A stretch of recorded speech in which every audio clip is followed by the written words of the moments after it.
Pas du tout oppressant. De toute façon, deux caméras, 3 trucs, les gens ils se rendent pas compte. Alors, je suis Sonny Paris, je suis le CEO cofondateur de NoCRM, qui est un logiciel de prospection commerciale. Moi, je suis sur Internet depuis assez longtemps, puisque j'étais cofondateur en 98 de Weborama. Voilà, je fais un peu partie des pionniers de l'Internet français. Et là, j'en suis à ma 3e aventure SaaS.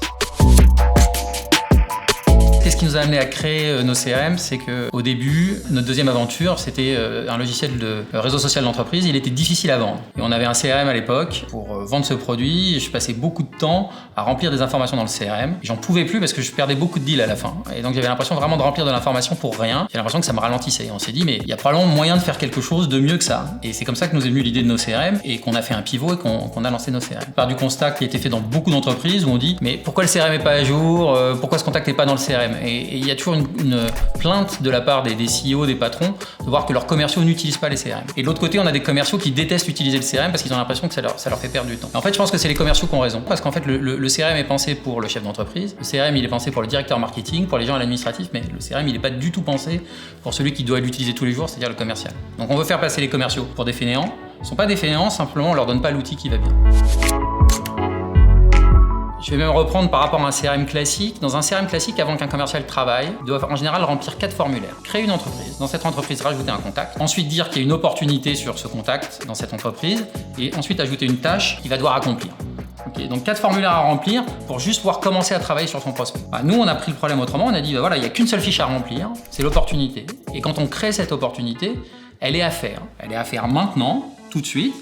Et ensuite, le commercial peut décider de la mettre en attente jusqu'à la prochaine relance.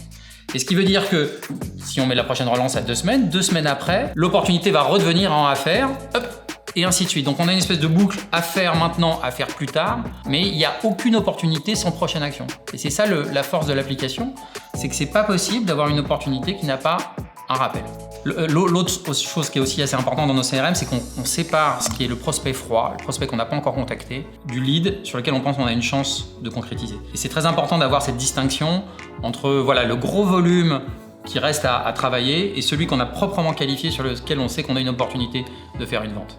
Et comme ça, le commercial il peut se concentrer vraiment sur ce qui est important et quand il a besoin d'aller rechercher du lead, il vient piocher dans ses prospects froids. Non, c'est extrêmement simple et c'est le principe. J'arrive le matin, je vois toutes les opportunités que j'ai à rappeler, je les rappelle, je mets la date du prochain rappel, c'est la seule façon de les faire disparaître de mon écran. Et voilà, à la fin de la journée, mon écran est vide parce que j'ai relancé tous mes prospects. Ça fait du bien, on rentre chez soi, on est tranquille, journée bien accomplie. Donc là, je vais vous montrer ce que voit un commercial le matin quand il arrive. Okay, donc le matin, il a toutes ces opportunités à faire, classées en fonction de l'étape dans le processus commercial. Je vais rajouter une opportunité pour vous faire une petite démonstration. Donc je fais ma petite opportunité, je vais faire une opportunité avec François, quelqu'un de vachement intéressant que j'ai croisé à un salon, hop, et je vais faire le niveau minimum de l'opportunité, son prénom, un numéro de téléphone dans le titre. Voilà. Donc là, j'ai créé François, c'est ici, donc c'est pas très joli, il n'y a pas les informations, mais au moins, je sais que je dois faire quelque chose avec lui. Donc François, je l'appelle, on discute, l'appel se passe bien, et il me dit, écoute, on se cale une démo la semaine prochaine. Donc qu'est-ce que je vais faire ici? Je vais marquer qu'il est intéressé, je vais dire que c'était un coup de fil abouti, et je vais mettre un rappel en attente. Donc j'enregistre, il va se passer un truc sympa. Ici, ça passe à affaire, vous n'avez pas vu dans le fond d'écran, mais en gros, derrière, il a disparu. Ici, il n'y a plus François dans ma liste des choses à faire. Pourquoi? Parce qu'il est passé dans les opportunités en attente. La semaine prochaine, quand je reviendrai, François va repopper et je saurai que je dois lui passer un petit coup de fil pour qu'elle ait la démo. Et c'est ça le principe, c'est-à-dire une capacité hyper rapide de créer des opportunités et une vision complète de mes opportunités. Et là, par exemple, j'ai un truc de construction, je peux aller voir sur le détail. Bon, le dernier détail, on voit que c'est Nina qui a discuté avec lui. J'ai tout l'historique des échanges et je peux le faire évoluer et je peux le relancer assez simplement. Et je peux évidemment ensuite le faire passer d'étape. Voilà, si je l'ai eu à mon rendez-vous, je vais le mettre en rendez-vous fait. Voilà, François, là, je l'écris sur un petit bout juste avec son numéro de téléphone. La réalité, c'est que c'est bien mieux que le post-it. Voilà, sinon, j'aurais pu le mettre sur un post-it, sur une feuille, je vais l'avoir oublié. Là, je suis sûr que je l'oublie pas. Et même si, effectivement, c'est pas très joli, François, juste comme ça, après, je peux l'éditer, cette opportunité, et puis je vais l'améliorer. Au moins, là, elle est dans le processus, et je vais pas oublier de rappeler François. Et c'est ça le plus important pour un commercial. Alors, un autre élément aussi qui peut être intéressant pour les commerciaux, c'est que, voilà, ça, c'est la vue pipeline, mais moi, il y a d'autres vues que j'aime bien. Il y a une vue qui est la vue étendue, qui te donne toutes les informations. Tu peux travailler directement sans changer de page, parce que la vitesse aussi de travail, c'est quelque chose d'important. C'est-à-dire qu'on est sur une application où tu peux changer d'opportunité à opportunité en un simple clic. Tu passes toutes tes opportunités et voilà, il n'y a pas de délai. Il y a aussi une vue compacte. Donc à chaque commercial, sa vue en fonction de ses besoins et de son type de travail.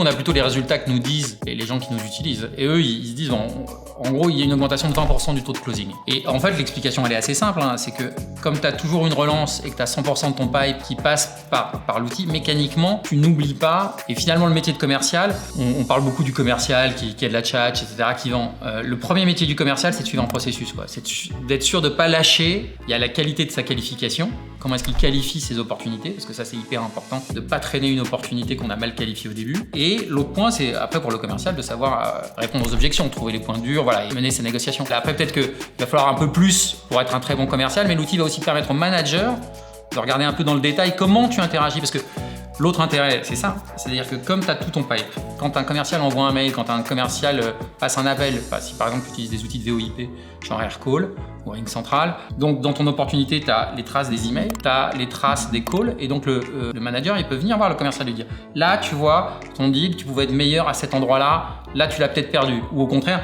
là, ce que tu as fait, ça, c'est super bien. D'abord, je vais le prendre et je vais le passer au reste de mon équipe, et je vais faire monter en compétence mon équipe, et ça, garde-le et réutilise-le. L'avantage, c'est que l'application, elle est assez facile à paramétrer. Il y a une chose qui est très importante, c'est d'abord la séparation des prospects froids et des opportunités, c'est-à-dire des prospects non qualifiés et des opportunités qualifiées. Donc, il faut bien faire cette différence. Il ne faut pas qu'un commercial ait 2000 opportunités. Non, il faut qu'il en ait une centaine. Et le reste, ça vient dans le fichier de prospection. Donc, un fichier de prospection avec les opportunités à qualifier. Et il faut aussi bien définir les activités commerciales. Coup de fil, devis, rendez-vous, appel abouti, pas abouti. Parce que le manager, il va pouvoir demander des objectifs, non pas en termes de CA, mais en termes de nombre d'activités réalisées. C'est ça qui aide le commercial.